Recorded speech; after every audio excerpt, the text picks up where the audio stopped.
देखो, once more मत करो। वंस मोर के चक्कर में 34 करोड़ से 130 करोड़ हो गए अपन। मैं सही बता रहा हूँ रोहित भाई। इस समय किसका फोन है? इस समय दो ही फोन आते हैं, या तो उधार का या जुगाड़ का। फोन बंद कर लो मेरे। मैं सही बता रहा हूँ, मैं सही बता रहा हूँ। हाँ। और ये जो भाई साहब हैं, ये कौन है मुझे नहीं पता, लेकिन ये मैं बहुत देर से देख रहा हूँ। कभी उधर बैठेंगे, कभी इधर बैठेंगे, कभी पीछे जाएंगे, कभी आगे। मैं जानता हूँ भाई साहब, आप मेरठ के हो। मेरठ का आदमी वो होता है, चुस्की दे दो भाई साहब, हर तरफ से चाट के देखता है मजा कहाँ से ज्यादा है। तो ये भी जब से यही देख रहे हैं मजा कहाँ से ज्यादा आ रहा है। आपको मैं वैसा ही दिखूंगा जैसे आप। आपको प्रणाम करता हूँ सर। बहुत अच्छी अच्छी बातें आप तक पहुँची। आप भी यार कहीं असड़ पड़ोस देख के बैठ जाए यार। तुम कहाँ है, कोई दौदा मन रहा। मैं सही बता रहा हूँ, देखो व्यवस्था बन चुकी है। मैं सही बता रहा हूँ आपको। एक बार मैं उतरा रायपुर एयरपोर्ट पे, और देखना कितनी रोचक घटना सुना रहा हूँ। रायपुर एयरपोर्ट पे मैं उतरा, भाई साहब कार्यक्रम के लिए गए थे, तो वहाँ पे एक मशीन लगी होती है वजन नापने की। उसमें आप 1 रुपये का सिक्का डालो, आपको वजन नाप के दे देगी, आप उस पर खड़े हो जाओ। भाई साहब मजे देखना, एक लड़की आई वहीं पे, भाई साहब पूरे सूट वूट कैप वैप लगा के। उसने 1 रुपये का सिक्का डाला, खड़ी हो गई, वजन नापा, वजन आया 60 किलो। उसने अपनी कैप उतारी भाई साहब, 1 रुपया डाला, फिर वजन नापा, आपके वजन आया 58 किलो। उसने अपने जूते उतारे, फिर सिक्का डाला, फिर वजन नापा, आपका आया 57 किलो। उसने अपना ओवरकोट उतारा, फिर सिक्का डाला, फिर वजन नापा, आपका आया 56 किलो। भाई साहब अब उसके सिक्के हो गए खत्म। पीछे मैं खड़ा था, मैंने कहा चिंता मत करना।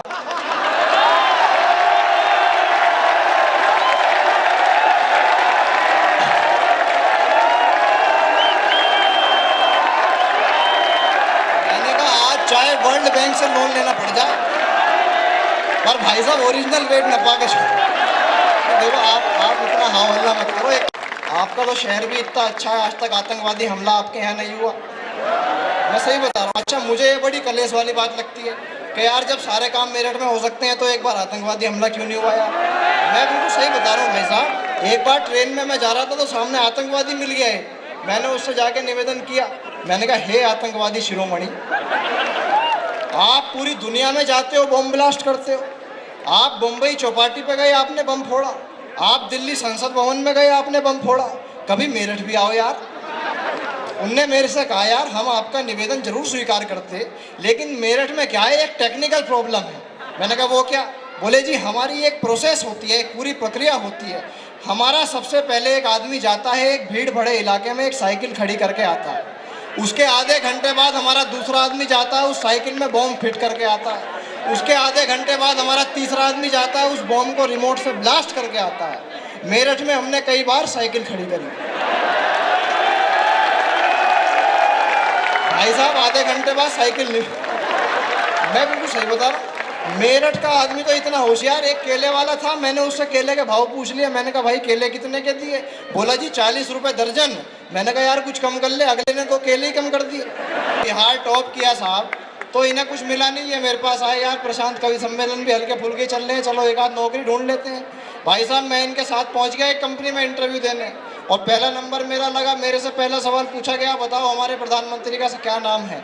मैंने कॉन्फिडेंस से उत्तर दिया कि विश्वविख्यात आदरणीय श्री नरेंद्र मोदी। बोले बहुत अच्छी बात है। दूसरा सवाल पूछा गया, बताओ हिंदुस्तान आज़ाद कब हुआ था?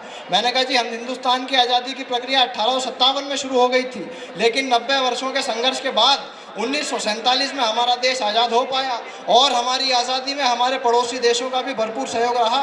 बोले बहुत अच्छी बात है। तीसरा सवाल पूछा गया, बताओ चांद पे पानी है क्या? मैंने कहा जी साइंस तो मान चुकी है, पर अभी कंफर्म नहीं हुआ है, रिसर्च चल रही, कंफर्म होते बता दिया जाएगा। भाई साहब मैं बाहर आया, आनंद तो अब लेना। मैं बाहर आया, मोहन मुंतजिर खड़े थे, बोलने लगे क्या क्या सवाल पूछे जा रहे हैं, मुझे ही बता दे। मैंने कहा देखो सवाल तो बताऊंगा नहीं, जवाब सुन लो। पहले का जवाब ये दे देना, दूसरे का जवाब ये दे देना, तीसरे का ये दे देना, आप पास हो जाओगे।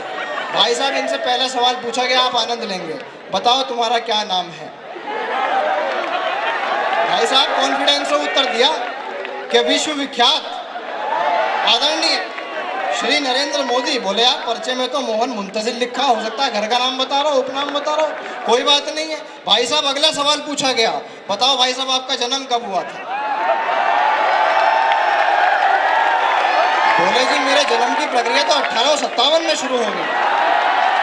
लेकिन 90 वर्षों के संघर्ष के बाद 1947 में मैं पैदा हो पाया और मेरे पैदा होने में मेरे पड़ोसियों का भी भरपूर सहयोग।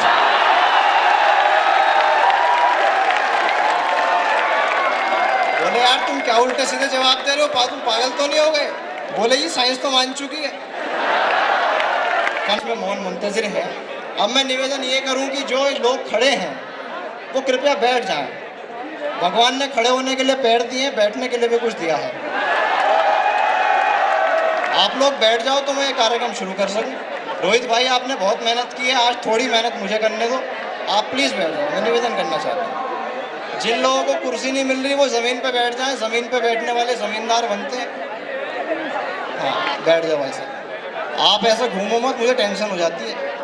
एक कवि सम्मेलन में भाई साहब मंच के आगे एक बुजुर्ग आदमी डंडा लेके इधर से उधर घूमे जा रहा बार बार। और भाई साहब मैंने उनसे हाथ जोड़ के निवेदन किया, मैंने कहा बाबू जी मेरे से कोई गलती हो गई, मुझे माफ़ कर दो, आप मेरे से किसी बात से नाराज़ हो? बोले नहीं नहीं तेरी कोई गलती नहीं है, मैं तो उसे ढूंढ रहा हूँ जिसने तुझे बुलाया। तो आप इधर उधर मत घूमो, इधर स्थान ले लो। मैं इस कार्यक्रम का विधिवत आगाज़ करने के लिए आपके बीच में हूँ। हमारे बीच में मित्रों दिनेश रघुवंशी जी फरीदाबाद से आते हैं, बड़े गीतकार हमारे बीच में है। मैं बताऊं 3 साल पहले जब कविता से मैंने जुड़ना शुरू किया तो मैं दिनेश रघुवंशी जी के पास पहुंच गया। मैंने कहा जी आपकी कोई कविता की किताब आई हो तो प्लीज़ मुझे दे दो, मैं उसको पढ़ करके कविता लिखना सीखना चाहता हूँ। बोले बिल्कुल दूंगा, अब तक किस किस की पढ़ ली पहले ये बता। मैंने कहा जी काका हाथरसी की पढ़ी थी, उनकी मृत्यु हो गई। मैंने कहा जी दुष्यंत कुमार त्यागी की भी पढ़ी थी, वो भी निकल लिए। मैंने कहा जी हरिवंश राय बच्चन की पढ़ी थी, वो भी चल बसे। मैंने कहा जी ब्रजेंद्र अवस्थी की पढ़ी थी, उनका भी नंबर लग गया। अब भाई साहब इनका ब्लड प्रेशर बढ़ गया, बोले ये तो मरवाएगा मेरी किताब पढ़ के।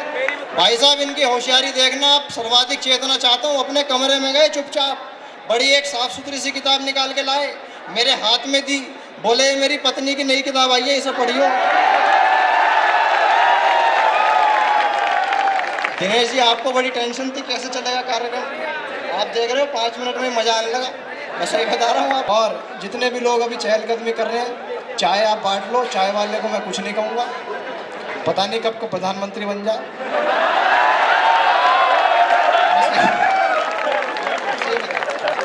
असल में देखो एक दिक्कत और हो गई। असल में 11 तारीख को सर परिणाम आए हमारे उत्तर प्रदेश चुनाव के, तो असल में मजाक इतना चल रहा है। मैंने मोदी जी को फ़ोन लगाया, मैंने कहा मोदी जी आप 400 में से 325 सीट ले आए, 60-70 सीट क्यों छोड़ दी भाई साहब, इन्हें भी ले आते, क्या दिक्कत हो गई? भाई साहब मोदी जी की होशियारी देखना। मैंने कहा जी 60-70 क्यों छोड़ दी, इन्हें भी ले आते। बोले यार प्रशांत बात तो तेरी ठीक है, लेकिन सफाई कितनी भी अच्छी कर लो थोड़ा बहुत कूड़ा तो रह जाता है, मैं बता रहा हूँ।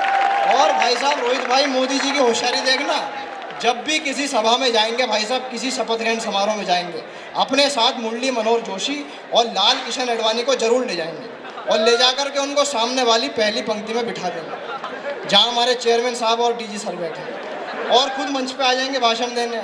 और अपने भाषण में एक बात जरूर बोलेंगे, आज मैं जहाँ कहीं भी हूँ इन दोनों की वजह से हूँ।